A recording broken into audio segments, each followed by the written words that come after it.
Il y a quelque temps de cela, ma maison d'édition Destiny Social Publishing a accompagné un auteur, une auteure, une femme, qui avait écrit un très bon livre, je dis bien très bon livre sur le phénomène de l'excision. D'accord? Elle avait vécu cela en Afrique et ça avait marqué sa vie au point de lui laisser des séquelles aujourd'hui. Le récit de ce livre était extraordinaire, époustouflant. Elle nous a amenés dans plusieurs pays où elle a vécu et elle nous a fait sentir à travers les mots sa douleur d'enfant, ses moments de maladie. Et je me suis rendu compte qu'elle avait bien appliqué les stratégies de storytelling que nous lui avons enseignées. Malheureusement, dans son livre, elle parle de certaines personnes de sa famille. Elle est allée même voir son père pour obtenir la bénédiction parentale sur ce livre, ce qui est normal. Mais malheureusement, son père n'a pas accepté parce que ça allait jeter une forme d'opprobre sur la famille. Ça allait jeter le discrédit sur la famille. Ce n'était pas bon. Alors elle m'a rappelé en détresse. Elle m'a dit, coach, on fait comment? J'ai dit, écoute, moi je suis à cheval sur les valeurs, sur le respect des aînés. Si ton père a dit non, c'est mort. D'accord? Ce qu'on va faire, c'est que tu vas prendre le temps d'encaisser d'abord et on va retravailler ça d'une autre façon. Et donc, en fait, elle est partie et on lui a donné d'autres stratégies. Et la stratégie, en fait, qu'elle a utilisée, c'est tout simplement le fait de raconter son histoire à travers une fiction, d'accord? En mettant un autre personnage. Ce qui ne va pas toucher à certaines personnes, changer les personnages. C'est ce que je voulais te dire ici dans cette vidéo aujourd'hui. Beaucoup de gens sont appelés à écrire des livres et en écrivant leur histoire, ils vont heurter certains membres de la famille qui vont se reconnaître. Alors pour éviter cela, qu'est-ce qu'il faut faire? La première des choses, c'est d'abord de créer une sorte de fiction au niveau des événements qui sont produits. C'est-à-dire que s'il y avait un événement qui s'est produit, si peut-être l'acte que tu as subi, le viol peut-être en tant que femme, que tu as subi, l'injustice en tant que jeune homme, tu as subi, si c'était en Noël, tu changes la période des fêtes. Tu dis par exemple, c'était plutôt, je sais pas, Halloween, je sais pas, tu donnes le nom d'une autre fête. Ok? Un mariage, je sais pas, tu donnes un autre nom pour brouiller un peu les pistes. La deuxième chose à faire, c'est tout simplement de créer des personnages fictifs. Ok? Moi, je dis souvent aux auteurs, c'est que si vous voulez raconter votre histoire, par exemple, l'histoire d'un garçon, d'une petite fille qui a été maltraitée dans une famille, qui a été abandonnée, qui était la cendrillon de la famille, au lieu d'écrire le livre en parlant de toi, comme ça, directement, ouvertement, tu peux écrire par exemple l'histoire de Alice, les aventures de Pamela, d'accord? Ça peut être les années difficiles de Christiane, les aventures de Vanessa, d'accord? Comment, sous-titre, je peux mettre comment Vanessa est passée d'une vie de maltraitance à une vie de succès. Là, tu racontes une histoire, en fait. Tu externalises l'histoire. Tu diriges le regard des gens sur un autre personnage. Mais en fait, c'est de toi que tu parles. C'est une forme de thérapie.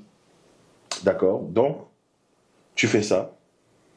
Tu utilises des pseudonymes, par exemple. OK?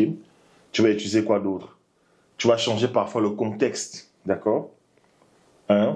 Tu places des éléments dans un contexte différent de celui de ta vie réelle. D'accord? Par exemple, si un événement s'est déroulé dans ta ville natale, tu peux le situer dans un autre endroit. Cela aide à brouiller les pistes tout en conservant le message essentiel parce que c'est l'histoire qu'on veut.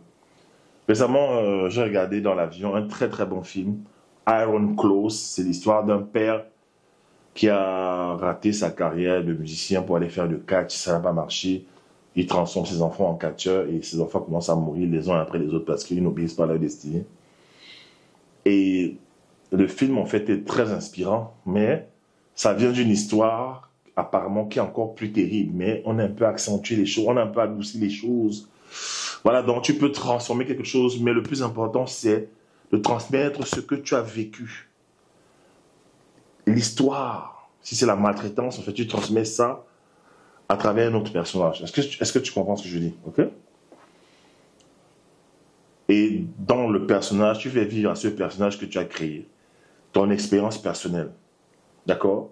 Et dans ça, ce que tu dois faire, c'est que tu dois te concentrer sur ton propre ressenti, sur ton évolution personnelle. Voilà, dans le livre. Tu dois écrire surtout les émotions et les pensées en minimisant les détails en fait des autres personnes. C'est-à-dire que tu as créé d'autres personnages, tu as même créé un personnage fictif qui est le tien, mais il faut que tu retransmettes dans l'histoire les vraies émotions que tu avais. Si par exemple c'est toi la petite Vanessa, si tu t'appelles Christelle et que tu te caches sous le pseudo de la petite Vanessa, il faut que dans le livre en fait, tu ne montes pas sur les émotions. Si par exemple si toi tu avais été abusé sexuellement, maltraité, il faut que dans ton livre en fait, tu nous racontes les nuits où tu te faisais tabasser par ta belle-mère par exemple. Des nuits où par exemple on te laissait sans manger, d'accord? Comment tu pleurais au fond de la maison alors que ton père ne pouvait rien faire. Ton père n'était même pas au courant de ce que ta marâtre te faisait en fait, d'accord? Il faut que tu racontes ça, comment tu pleurais, comment tu passais des jours parfois sans prendre ta douche parce que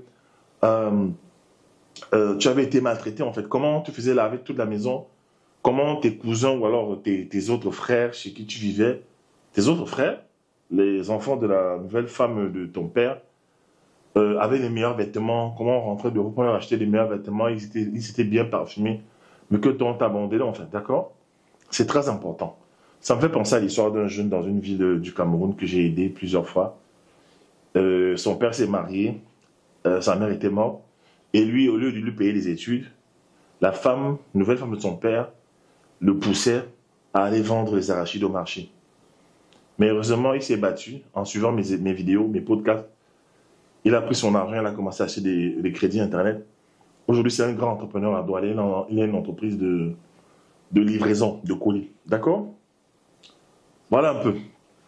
Donc, qu'est-ce que tu fais? Tu changes les événements. Tu changes les événements, mais tu nous gardes les émotions. Parce que c'est ça qu'on recherche. Ok? C'est ça qu'on recherche dans ton livre. Très, très important. Ok? Qu'est-ce que je peux dire en fait? Voilà.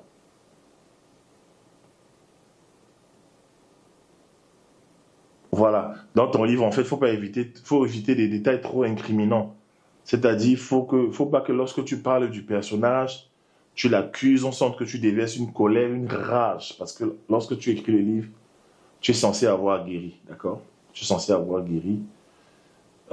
Faut pas te servir du livre, en fait, pour insulter les gens. Il y a des gens qui font ça. Le livre, ça devient un sujet de vengeance.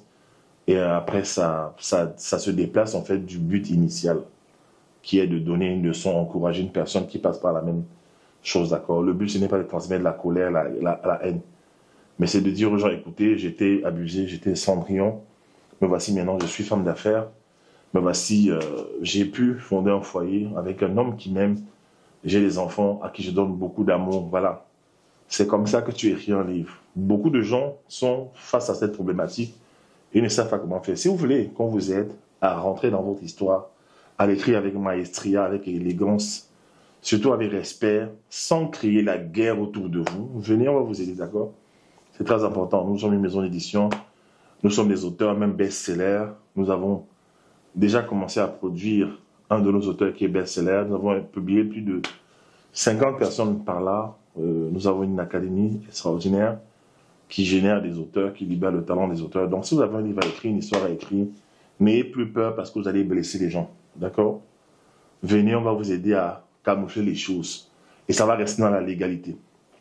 Allez, portez-vous bien. Si vous avez besoin d'aide, n'hésitez pas. Contactez-moi dans le lien qui se trouve sous la vidéo. Et on va pouvoir travailler ensemble. D'accord? Portez-vous bien. Ciao.